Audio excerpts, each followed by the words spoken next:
147. Hell yeah, dude. A new milestone, buddy. Yes. Hell yeah. Oh yes. Stock blower. That's what we're talking about. Probably shouldn't street tune this by yourself. Yeah, you're right.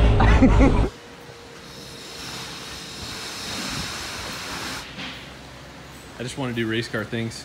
This is 850 wheel horsepower through an automatic, and we had to put some tires on there, even though I don't think they're gonna hook. 855. Sorry, bud. 850. We've done that before. 855. This one right here. All right, let's go rip this thing. All right, we got a lot of business going on here. So we got our draggy. We're gonna try and rip that thing, but first we got to do a wide open pull. So we got to check the air fuel is the same on dyno as it is on the street. So smooth. It is very smooth. So we got a dump nearby, and every once in a while you get that strong whiff of dump. Dump's been closed. Has it? So that's what that was. Man, I wish my truck was this quiet. Yeah. And had Those bimodal mufflers are the junk. Yeah. And the dump smells like the skunk. I'm telling you, if you guys rolled up on something like this, you would not think that it makes that much power.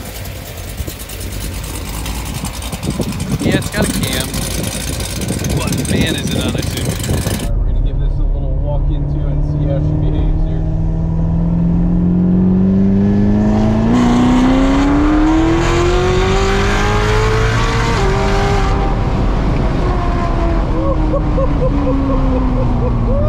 Holy crap, dude. That was a third gear roll on. That just like stuffed you in the seat, bro. Oh boy. Yeah. Oh boy. Yeah. Air fuel's good. We're totally good. Wow. That's That was clean, man. yeah, it was. We got part of our testing done, but I really wanted to know what this thing does 60 to 130, and that's going to be kind of booking. That was pretty fast right there, man. I don't know what that was, but that was probably like every bit of 110. Yeah, I think it was like 115-ish. Yeah. I'm just going to give it a minute to cool down. We'll go all the way down the track and see if we can make that work.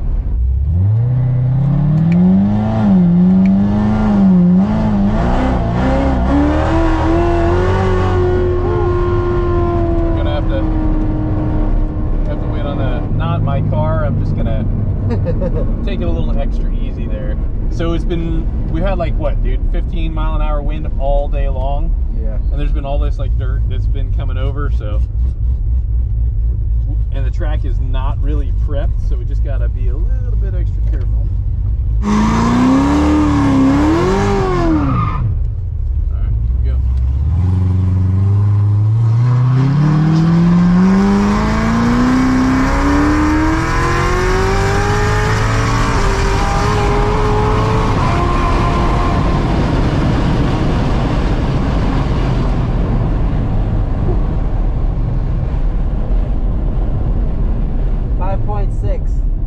Definitely not ideal at all. Like we had traction control was hindering it the whole time, and our DA is like 1500. So Ben seemed to think we could get in the 4s, and I think that's very, very possible. This is certainly far from ideal. The whole construction site makes it a little more sketchy. It really does. It really does. And it didn't. And right there, now that it was a little hotter, it didn't pull as hard as it did that first one, for sure. I know that it's got a lot more in it, but I mean that's going to take a prep track and cool down, because we got 149-degree air temp right now when we're going back and forth. If we were going on the highway, that would come down really fast. But 8th mile, the cool down is just not quite enough, you know. But dude, that first pull was a beast, dude. And the other pull was definitely sketchy. You spin from a 40 roll, it's not that sketchy, but when you start spinning from 60, it gets a little sketchy. My differential was a little busted looking, and I looked at getting a posi, and that's like $500, and then I got somebody to set it up and all that. So talked to our buddy Josh, and he just brought me, oh, there's Josh. Hey, Josh. Just brought me a 14 bolt. It's gonna hold all the power. Most of it. So I gotta figure out what to do about disc brakes, man. I didn't know I had disc brakes now. I didn't have disc brakes before. You're welcome. Upgrade. It's 342 ratio. So we did a little bit of looking, and you could find these, you know, 1200 down to, I think the cheapest one I saw was like 780. And definitely worked out. Because you're not going to get the strength out of a 10 bolt, you're going to get out of that. TK Performance, Tim King, he's going to hook it up, do a stage 4. This thing is going to rip. Stage 4 trans build. It's like that car gets and every other 1,000 horsepower build that we do, AutoZoom. Not saying it's going to make that much yet. Well, fellas, we have had an absolute quandary at the shop for quite a while here. Sharing welders. Who likes to do that? Nobody. Who likes to have their own welder? Everybody. We had to share our HTP welder. We absolutely love our HTP welder. I mean, dude, we built Pt.2. Look at that guy. It's hard to split the welder when it's at a different shop. So we got our own welders, hooked us up with some fantastic stuff. Laz, take it away. Well, these ones are a little bit different, you know, so they're silver and not red. These are their 40th anniversary. Dude, that's crazy. I didn't even realize they were around that long. That's awesome. Anniversary. Got some new features on them. That one is actually a MIG to combo. So this one will take DC, but it won't do AC. So we have to have AC. We got to do aluminum stuff for charge pipes and etc. But that's nice that we can have set up there for aluminum, set up here for steel. Exactly. That's pretty sick. That'll be mostly used as a MIG though. With what we got going on here with Laz's stuff, we're going to be using the crap out of this thing. Like, Laz is going to be a welding fool for like months. Literally months. I'm not trying to discourage you. You look discouraged. This has an ST arc function that actually it inputs a signal back into the welder as you're welding, and it'll vary the amperage by how far you are away from the material. It senses it, and it'll keep your weld being nice and consistent. So it's kind of like a proportional integral setup, so that it's like it's trying to keep the arc. Me look like I know what I'm doing. Yeah. Well, I was trying to say that like I knew what I was. I mean, I know what I'm trying to say. It comes out wrong, you know. Now I got with Peter, and this is the new frames they're putting in the vehicles are like a high tensile strength steel. Yeah. And we experienced that with Pt.2. Definitely. Yes. You gotta be careful on welding on it though. They don't like being welded on because you're weakening the area that you're welding, and it's prone to cracking. And then the tensile strength of regular MIG wire is not as high as what the frame is. So he set me up with it's a flux corded gas shielded wire. So this is actually going to have the little shell on the outside you got to chip off after you get done welding. It's going to sound really weird.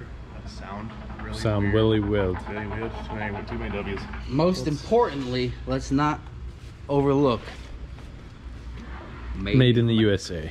Hell yeah. That's the United States of America. Everybody likes a tip kit.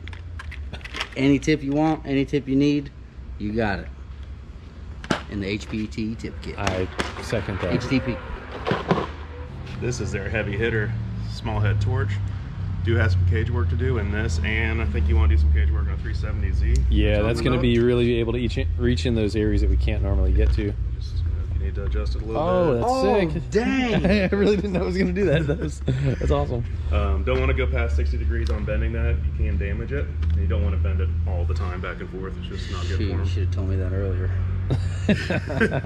All right, with what we have here with HTP, this is going to be able to really help us execute a number of jobs that we got coming up. I mean, next week we've got Laz is going to be welding this thing up. We're trying to get going on the cage on the 370, and we have a whole bunch of other fabricating that needs to be done with that project. But that is just some of many future things that we're going to be able to knock out with these HTPs. We absolutely love. Oh yeah, we got to get back on that because I need some brackets. Yeah, and we need to be able to build the brackets for my dad's car, and we've gotten sidetracked with so many other customer projects and stuff. Glad we're knocking those out. This is going to be the fab corner. That's going to be sick, dude. You know you got the oldest, best name in the business when your phone number is 1-800-USA-WELD. Yeah, that's got to be If you want a welder from the USA, call HTP. You had to get that number pretty early on. I think George did this saying for them. Drive a Lincoln, drink a Miller, but weld with an HTP, made in America. Strongest, best, heaviest lasting welder out there. You heard it here first. All right, so one other feature about this HTP welder here is the fact that it's fairly light. Having a TIG that you can be able to be pretty portable with right there, certainly Very versatile. 54 pounds. Okay. You can slap that thing in the back of your smart car, drive down, and weld up another smart car if you wanted to. Not even barely scratch the surface of the smart car payload. All right, so one thing we're gonna knock out before pulling the body off, just want to get it done ahead of time, is it's got this ugly squiggly lines on the floor, and we're gonna Line-X this thing on the inside. And I've watched these YouTube videos and they talk about dry ice and isopropyl alcohol, so we're gonna give that a shot. My buddy just pulling in right now brought me a bag of dry ice. Don't think you're supposed to touch that with your hands, but I think we have like close to 10 pounds. Keeping the drinks cold, and we'll shoot some video and get that going.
Not as easy as I thought it was going to be, but it was successful. The ones that I've watched online have like the matte pad. It's not the caulking looking stuff, but still a lot easier than doing it without it. They're still at 50 degrees on what we've had uncovered for a while, and 50. It's 80 out here. And then we got this pile working. What's negative 44 when we started? So negative 23. And that kind of freaks out my gun. 53 negative. Oh, there it goes. And it's going again. So, 2 spots.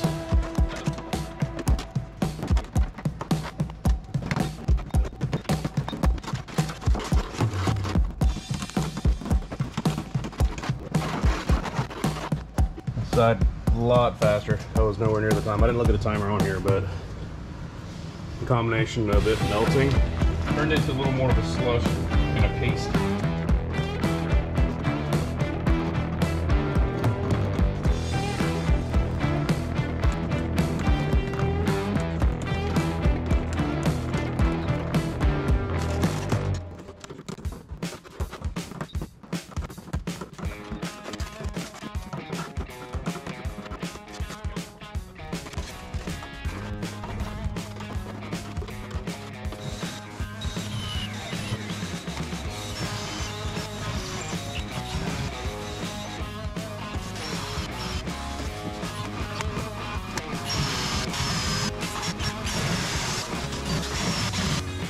This popped out. You gotta be careful on the edge.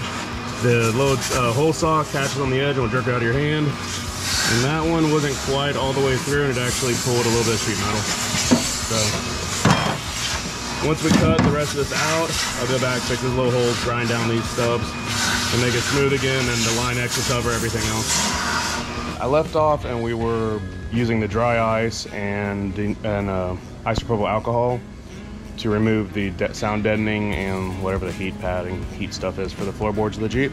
And we got that all cleared out. I want to show you like kind of what the finished product is. We got that there. That rusty spot from my heel wearing through it over the years. And I rest my foot there, obviously. We'll move the lift post and we'll put them on the body and raise the body up and be able to roll the chassis out and put it by the street and put a for sale sign on it. So just got all this stuff out of the passenger side of the engine compartment that I think is gonna have to come out. Just trying to get everything ready so I can lift the body up and not get any, anything that's gonna hang on to stuff or pull on wires. We have the battery box, fuse box, battery itself. I had the cold air intake already loose, I just need to pop it out.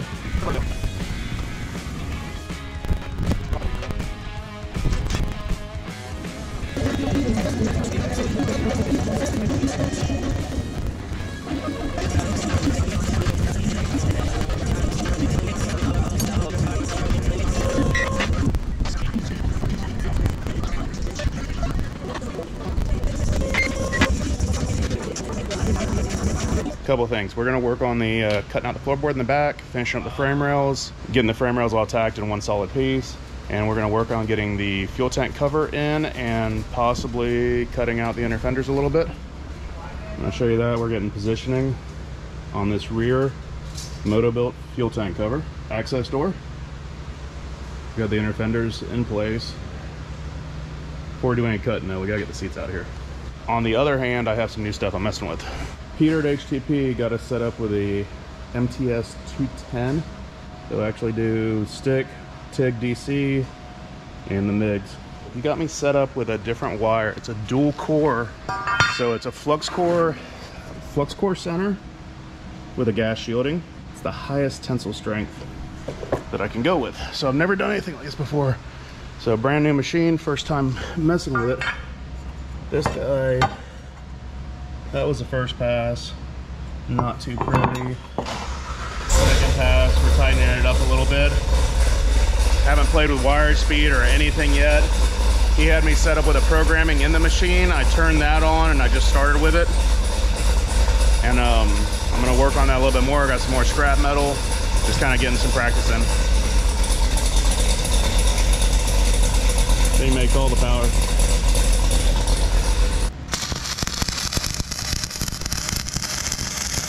Drop too fast, slow down, then got too slow. Practicing, that's all you can do until you figure it out.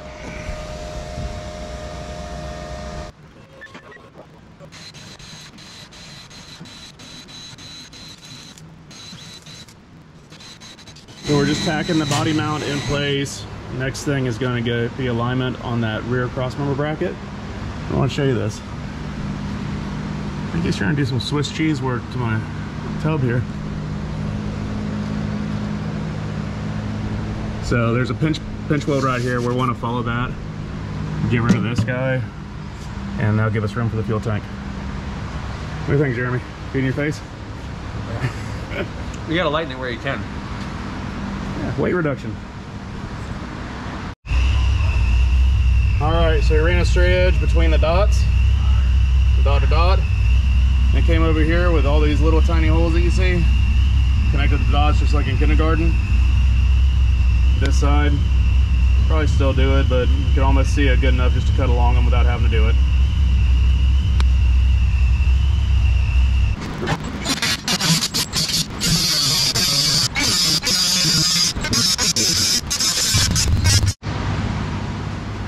Here's the bottom side of that tub that we just cut out.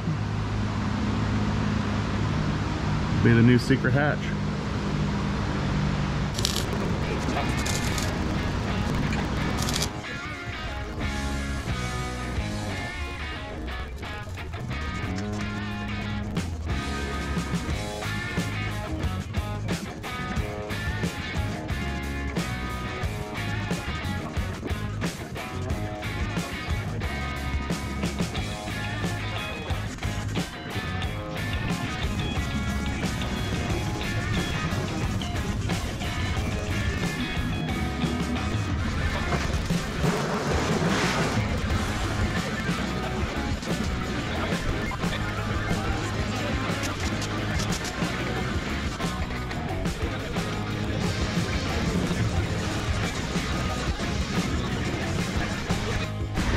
All right, a little bit of a viewing pleasure, proud daddy moment. Hold on, we gotta get around here somewhere better.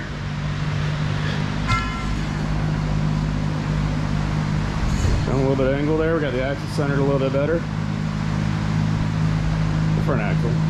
Oh. And the rear axle. We got angle.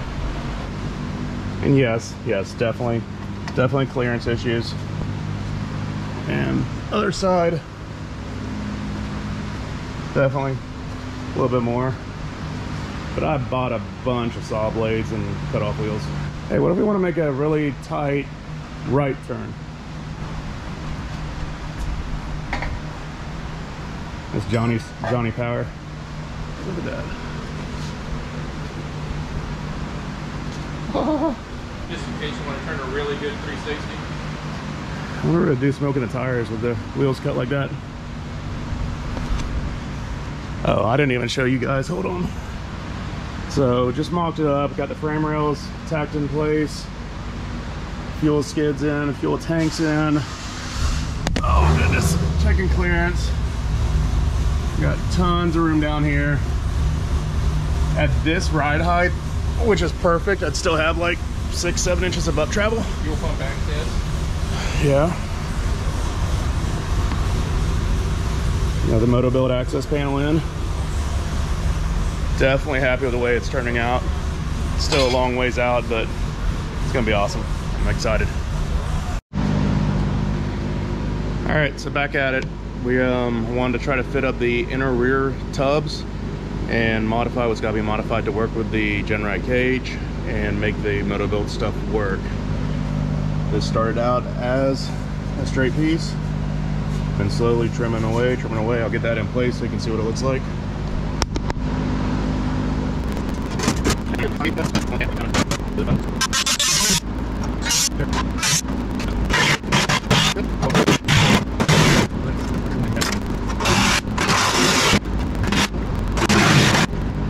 Alright, now we have tire clearance, right? Alright, now we got all the clearance. So that's just really rough cut, obviously. Now I can start actually looking, seeing both sides at the same time.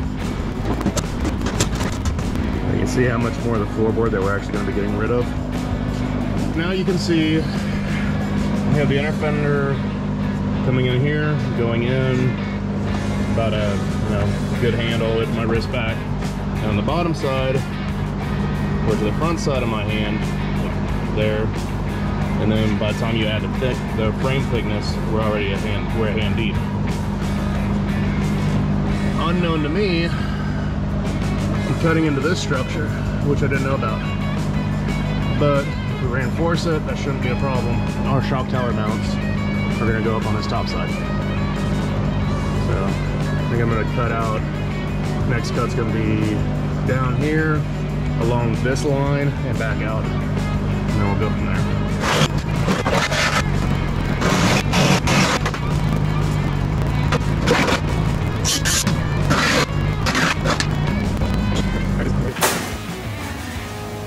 You guys gotta check this out. Laz had a picture of this some videos back when we were first showing this, but this fuel tank is an absolute piece of art. And I mean, it's totally encased with steel, so yeah, I mean, dude, that is so nice. And how many gallon capacity is this thing? It's 22. So should be plenty for trail rides. It's kind of complex. It's like it's up in the frames are narrowed, it's got so many angles, like a stealth bomber. There's other what are these? Oh, those are the soft top brackets. So I got the Trek top, which is the slant back, the fastback looking one, for something different. I've had this Jeep forever, it feels like, so I want something different. So Genride offers these to work with their cage. So I bought a set of those, and I'll probably end up attaching them on the cage once we do the cage work. Gotcha. Powder coat them green. Now this is all Moto built, everything with the tank and the tank and the frame. And the inner fenders. Sorry, all the suspension's gonna be Barnes 4-wheel drive. Nice. Got a big hole over here. Yep. Well, first time I've had it out. Yeah, that is a much bigger hole than what we initially saw. We're gonna actually end up opening this up some more, and then trimming all the edges smooth, and building that structure that you saw, the inner tub back into it. Right, so I mean what you have right here, this is probably going to go another 4 or 5 inches or so. Ultimately, I want to come out this line. Okay. And then the back is probably going to go A that. little bit further. We'll just see how that falls and then radius the bumper a little bit. Gotta get room for that rear steer. Well, dude, it's looking really good. I know we had some setbacks last week, and it's never moving as fast as you want it to move, but hey. Back on her now. Yeah. Looking good. And I know today you've been firing up the plasma, getting some stuff going. Our HTP plasma and open builds plasma table, dude, that thing's freaking sick. I mean, for like my second time actually cutting something on a plasma table, I'm pretty happy.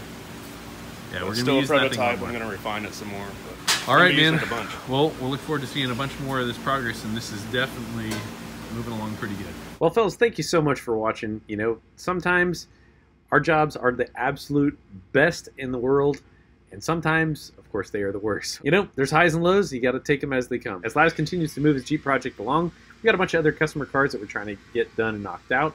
We're going to tear down the Crown Vic and find out exactly what it is that went wrong, but hope it's just the head gasket. So guys, I wanted to leave you with a recommendation on a song. It's called Future Deserts by Tommy Guerrero. Super chill. I think a lot of you guys would dig it. Also wanted to recommend one other thing, one of my favorite movies in the whole world, and that is The Matrix. If you guys haven't seen that, I haven't seen it in a long time. There's a lot of extra stuff behind the scenes that means a lot. Are you guys a red pillar or blue pillar? Well, God bless you guys. Thank you so much for watching. We will see you next episode.